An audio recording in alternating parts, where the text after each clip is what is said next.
calendrier électoral, le calendrier de la CENI, le calendrier de Nanga. Pour ma part, je prends les choses de différentes manières.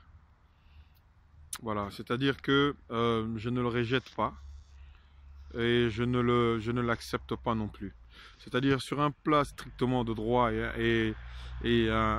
sur une logique, il est inadmissible que pendant une année, alors que son mandat est terminé en 2016, que Joseph Kabila puisse nous amener aux élections et qu'il reste à la tête du pays jusqu'en 2019. Inadmissible.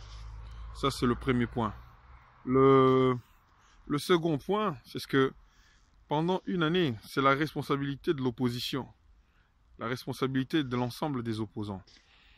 Pendant une année, nous avons été incapables de créer un véritable rapport de force face au pouvoir. Nous avons été incapables de mettre véritablement une machine de guerre pour affronter le régime en place, qui a mis aussi, sachant que l'opposition faisait du lobbying à l'extérieur, a mis les moyens, a fait aussi du lobbying à l'extérieur à telle enseigne que aujourd'hui, aux États-Unis, les États-Unis d'Amérique et la communauté internationale se disent une seule chose.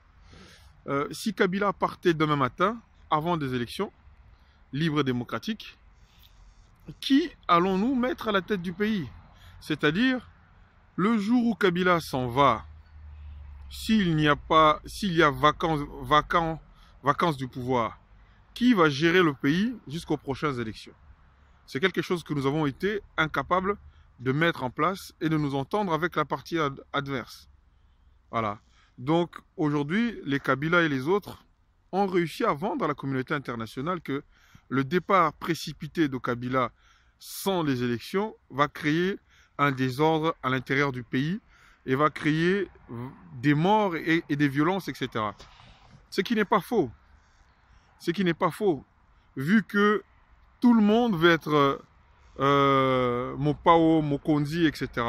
Si Kabila s'en va aujourd'hui, malheureusement pour nous,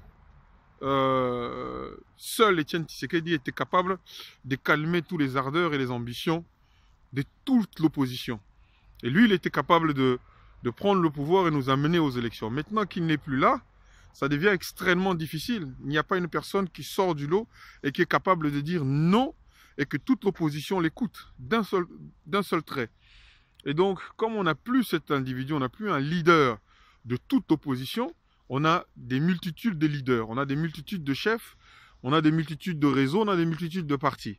Et ceux-là deviendront demain, si Joseph Kabila n'est pas là, la cause de l'instabilité au Congo, parce que chacun va se battre pour prendre le pouvoir. Et donc, c'est pour ça que les Américains et la communauté internationale préfèrent qu'on aille, qu'on continue avec Joseph Kabila jusqu'à la fin, jusqu'aux élections en 2019. Mais c'est un scandale pour le peuple. C'est un scandale pour le peuple qui souffre déjà. C'est un scandale pour le peuple de supporter tout ça. Mais si demain, la majorité, le pouvoir en place, comprend qu'il est dans son intérêt, de commencer à travailler intelligemment, à faire en sorte que, à donner des gages, des signes que les élections ont commencé, que les choses vont se faire, qu'il y aura bel et bien une alternative à la tête du pays. Je pense que 2018, ce ne serait pas une mince affaire, ça va nous permettre de bien nous organiser, de bien préparer les élections. Maintenant, si leur objectif, c'est de gagner du temps, si leur objectif, c'est de faire en sorte que on se retrouve dans la même situation qu'en 2016, dans la même situation qu'en décembre 2017, c'est-à-dire qu'en décembre 2018, Kabila est à la tête du pays, on prolonge via une énième stratégie politique et malsaine pour garder le pouvoir. Je pense que, pour ma part, si nous sommes convaincus que Joseph Kabila n'ira pas au bout, qu'il ne donne aucun gage, aucun signe, il ne faut plus attendre. C'est bien beau, tout l'ensemble de l'opposition, matin, midi, soir, passent dans les chaînes de télévision et vont quémander à gauche, à droite à la communauté internationale. Mais la communauté internationale ne va pas faire partir Kabila. Il faut arrêter de rêver. la communauté internationale ne sauvera pas le Congo. Elle aurait fait depuis très longtemps.